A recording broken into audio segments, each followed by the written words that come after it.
อ่ะเนาะพี่น้องเอ้ยเปิดคลิปมากะสวดสะเลยเนาะนี่อ่ะ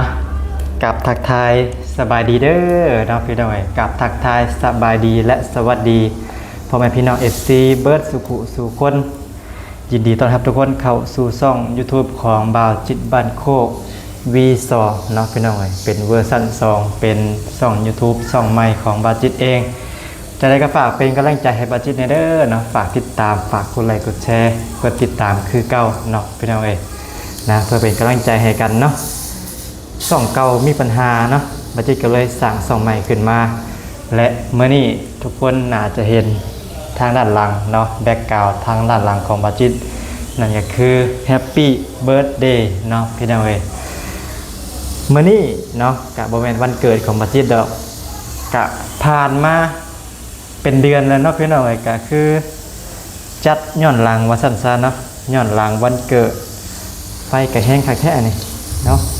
ยังบ่ทันได้กินก็สิใหม่หม้อเลยพี่น้องเอ้ยอ่ะเนาะบ่าวจิตกะอันจัดย้อนหลังเนาะพี่น้องเอ้ยจัดย้อนหลังวันเกิดของบ่าวจิตเองเพราะว่าแต่ละปีปกติแล้วบ่าวจิตจะบ่ค่อยได้จัดเนาะมีปีนี้เป็นปีแรกเนาะพี่น้องที่บ่าวจิตจัดแบบว่ายิ่งใหญ่อลังการเนาะปกติก็บ่ค่อยได้จัดวันเกิดก็คือวันธรรมดานั่นเองเนาะมื้อนี้อ่ะจัดพิเศษเนี่ยจักหน่อยนึงเนาะวันเกิดครบรอบ25 ปีเต็มบริบูรณ์เนาะพี่น้องเอ้ยตอนนี้ก็เริ่มเฒ่าแล้วเนาะ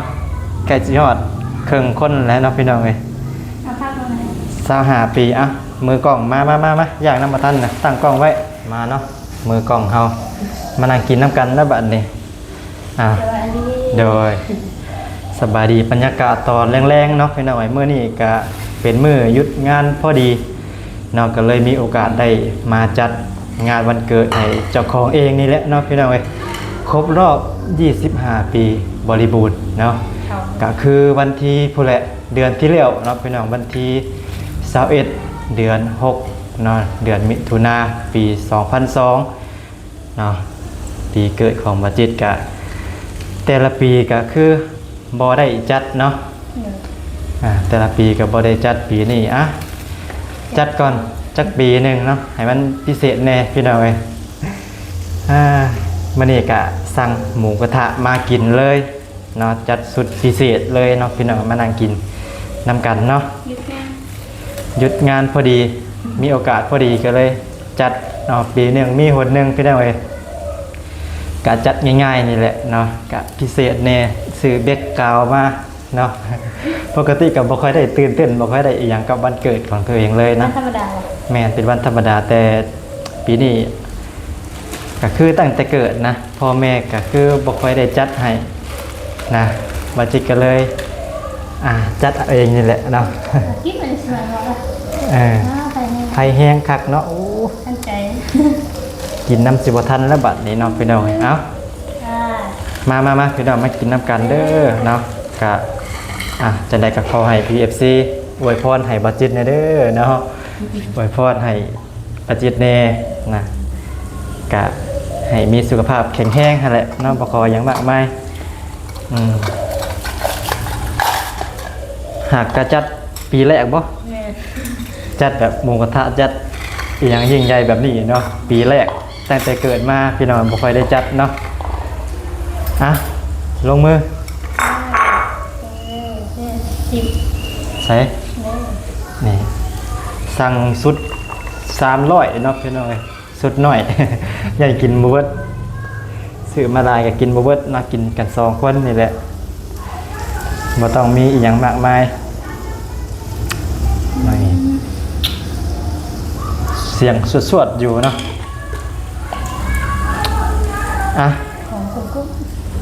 มากินอยู่เนี่ยในห้องเลยเป็นหอพักหอแถวเนาะพี่น้องเอ้ยหอแถวบรรยากาศเสียงจากดังๆแน่เนาะตอนนี้ก็ยามแรงเขาเจ้าเลิกงานกันโอ้น้ำจิ้มแดงคักแท้นี่เนาะเป็นตาแสบท้องแท้บ่ได้ซื้อข้าวมากินน้ำซ้ำ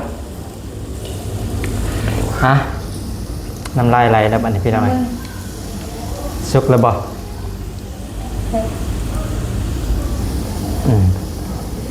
ตอนนี้ก็สหปีเต็มแล้วสหปีบริบูรณ์แล้วเนาะพี่น้องก็คือเผลอแป๊บเดียวเนาะสิเท่าแล้วบัดนี้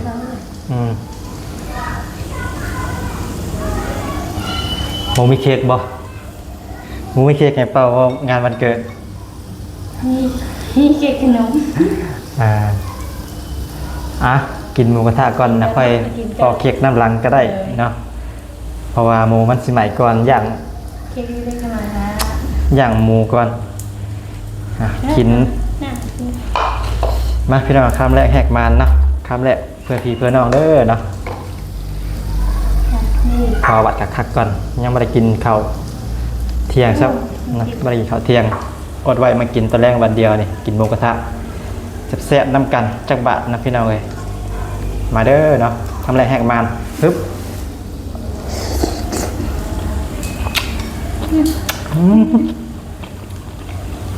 ฮอต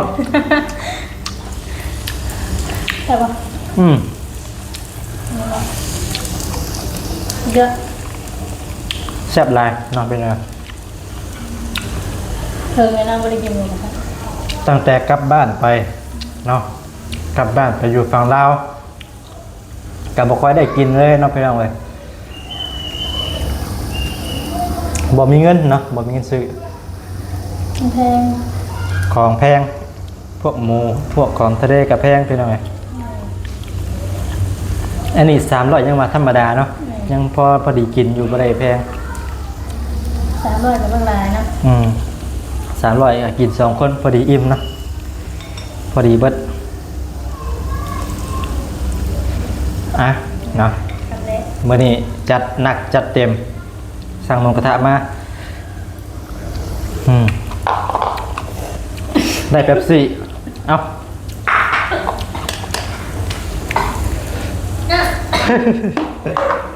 อาเนาะคือว่าเป็นอย่างซี่คอยกินนะมาอยู่ฝั่งไทยนี่ก็ถือว่าสะดวกสบายเนาะอยากกินกระโทษสั่งอันนี้บัจิตโทษสั่งมาปืดแล้วเนาะโทรบฮอดชั่วโมงมาส่งฮอดทีมีอุปกรณ์ครบเซตเบิดเนาะสะดวกสบายครับหอมพอเลยกินหมูกระทะแล้วเดี๋ยวค่อยปอกเค้กน้ำดังเนาะพี่น้องบอกมีแผลจัดให้ห้าวๆกันจัดเอาเองเนาะ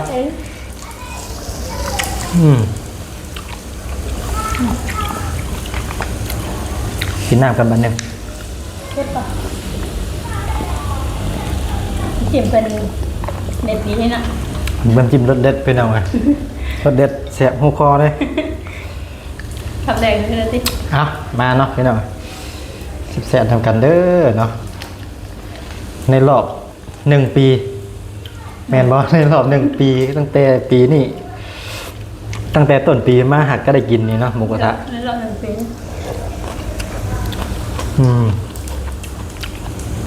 กินแล้วก็แซ่บเนาะส่อง YouTube ส่องใหม่ของบัจิตกะไทยนี่แหละบัจักจิตไทยอย่างกับไทยอันเห็ดอยู่เห็ดกินไทยนั่นนี่นะไทยทั่วไปแหละเนาะพี่น้องบัจักเนี่ยสิไทยบัจิตก็ได้ถ้าว่าบรรยุทธ์บรรณาบัจิตสิพาไปเที่ยวเนาะไปเที่ยวกรุงเทพ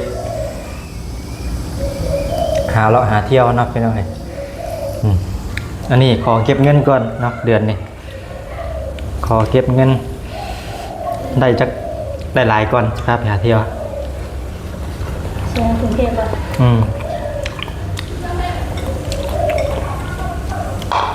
อย่างใดก็ฝากเป็นกำลังใจให้บัจิตนะเด้อเนาะพี่น้อง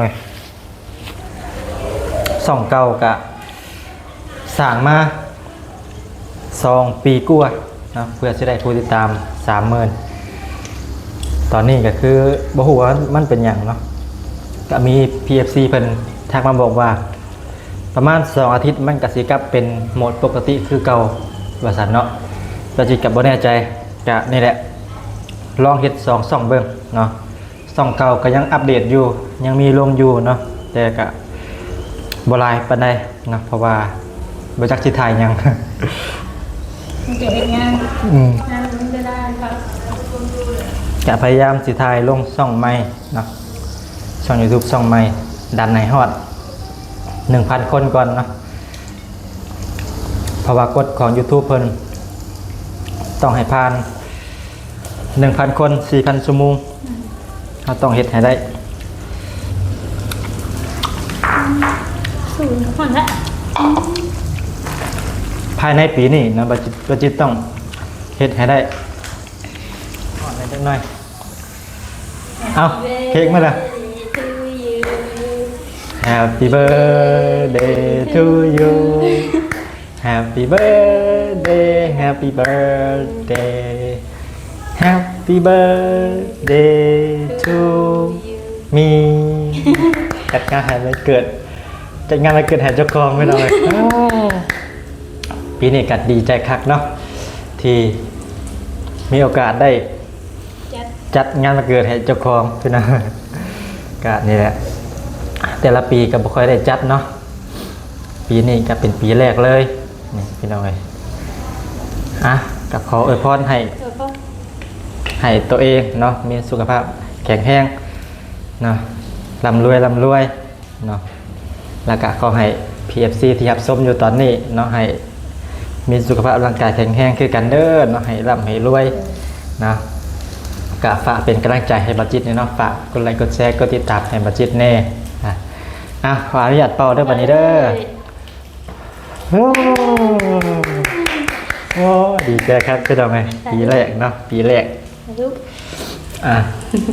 จะไปถ่ายให้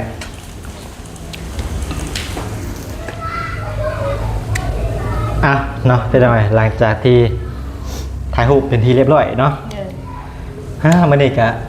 รู้สึกมีความสุขหลายเนาะเป็นยังไง ก็คือครบรอบ25 ปีเนาะพี่น้อยก็เป็นปีแรกที่ได้จัดงานวันเกิดปกติก็บ่ค่อยได้จัดเนาะก็รู้สึกมีความสุขเป็นพิเศษเนาะ เพราะว่าแต่ละปีก็บ่ได้จัดเลยปกติจะเป็นวันธรรมดาแต่ละปีนะวันเกิดคือจะสนุกเท่าไปอีกปีนึงเนาะพี่น้องบัดนี้25 ปีแต่ว่าหน้าก็ไป30แล้วเนาะ อายุ25 ปีหน้าไป30แล้วพี่น้องว่าซั่นเนาะกินต่อบัดนี้เนาะเค้กก็จนสิละลายเบิดเลยเนาะพี่น้องขออนุญาตกินเค้กก่อนนี่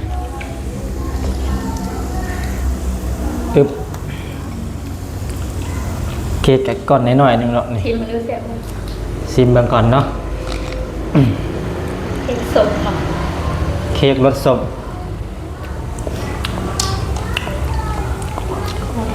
แซ่บครับนี่เนาะ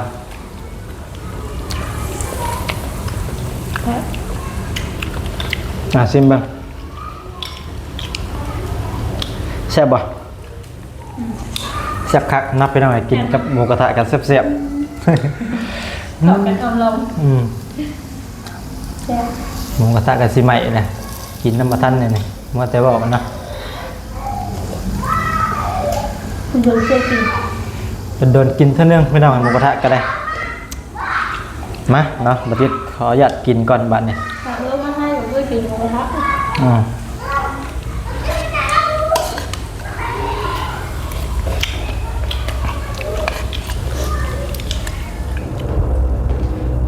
เนาะตัดภาพมาบัดที่นี่เนาะพี่น้องก็ได้พากันกินอิ่มเป็นที่เรียบร้อยเนาะเราก็ได้เก็บเมียนเป็นที่เรียบร้อยแล้วก็ประมาณนี้เนาะสำหรับคลิปวิดีโอนี้ก็เป็นคลิปที่แสนจะพิเศษแน่หน่อยหนึ่งเนาะก็คือบาจิตได้จัดงานค่ายวันเกิดให้เจ้าของเป็นปีแรกตั้งแต่เกิดมาเนาะพี่น้องเพราะว่าบ่เคยได้จัดตั้งแต่น้อยเนาะแต่น้อยกับพ่อแม่ก็บ่ได้จัดให้นะบาจิตก็บ่ได้จัดเนาะมื้อนี้ก็จัดก่อนจักปีนึงเนาะก็สิได้เก็บไว้เป็นที่ระลึกเนาะพี่น้องเนาะตอนนี้ก็25 ปีเนาะ25 ปีเต็มเป็นที่เรียบร้อยแล้วเนาะ กะอีก5 ปีก็ฮอด30ฮอดครึ่งคนนะเนาะพี่น้องเอ้ยนะกะบ่มีหยังหลายเนาะกะมีแต่ว่าขอให้ตัวเองเนาะขอให้ตัวเองมีสุขภาพร่างกายแข็งแรงแล้วก็ขอให้ FC ที่รับชมเบิ่งอยู่ตอนนี้ขอให้มีสุขภาพร่างกายแข็งแรงคือกันเนาะให้ร่ำให้รวยบ่เจ็บบ่จนนะพี่น้องเอ้ยนี่ก็ซื้อมานี่จัดฉากหลังเนาะ เห็นแบบยิ่งใหญ่ในจังได๋หนึ่งเนาะสำหรับคนอื่นเนาะที่เพิ่นแบบจัดใหญ่อันนี้ยิ่งใหญ่แล้วบ่เพิ่นอาจสิว่าจังซั่นเนาะสำหรับบัดจิตคนที่บ่เคยจัดนี่สำนี้มันแบบอลังการแล้วเนาะ ถึงว่าสิบ่มีอีหยังมากมายก็แล้วแต่เนาะมื้อนี้ก็ซื้อหมูกระทะมากินเนาะซื้อหมูกระทะมากินแล้วก็เป่าเค้กหน่อยหนึงเนาะพี่น้องเอ้ยก็ประมาณนี้สำหรับคลิปวิดีโอนี้เนาะจังได๋ก็ฝากเป็นกำลังใจให้บัดจิตแน่เด้อฝากกดไลค์กดแชร์กดติดตามเนาะและที่สำคัญก็ฝากเบิ่งโฆษณาให้บัดจิตแน่เนาะคลิปนี้หรือว่าช่องนี้เนาะเป็นช่องใหม่ของบัดจิตช่อง YouTube บัดจิตบ้านโคกเวอร์ชัน2เนาะ V2 พี่น้องเอ้ยสำหรับถ่ายวิดีโอนี้บัดจิตก็บ่มีหยังหลายเนาะก็สิได้ขอตัวคำว่าสำบายดีขอตัวไปพักผ่อนก่อนบัดนี้พี่น้องเอ้ยก่อนมื้ออื่นก็สิได้เฮ็ดงานต่อเนาะเดี๋ยวนี้ก็ขอพักผ่อนเอาแห้งก่อนเนาะพี่น้องบัดจิตก็จะพยายามถ่ายคลิปให้มันต่อเนื่องเนาะสำหรับช่องใหม่ถ้าว่าบ่มีเวลาอีดีก็ประมาณ1 อาทิตย์ต่อคลิปหนึงก็ยังดีเนาะก็ฝากเป็นกำลังใจให้บัดจิตแน่เนาะทุกคนนะเพื่อจะได้มีกำลังใจเนาะในการเฮ็ดคลิปต่อไปฝากเบิ่งฝากกดไลค์กดแชร์ให้แน่เนาะคลิปนี้ก็สิได้ขอตัวไปอาบน้ำขอตัวพักผ่อนก่อนเด้อเนาะพี่น้องขอตัวคำว่าสำบายดีขอตัวลาไปก่อนเด้อบ๊ายบายไปพักผ่อนก่อนบัดนี้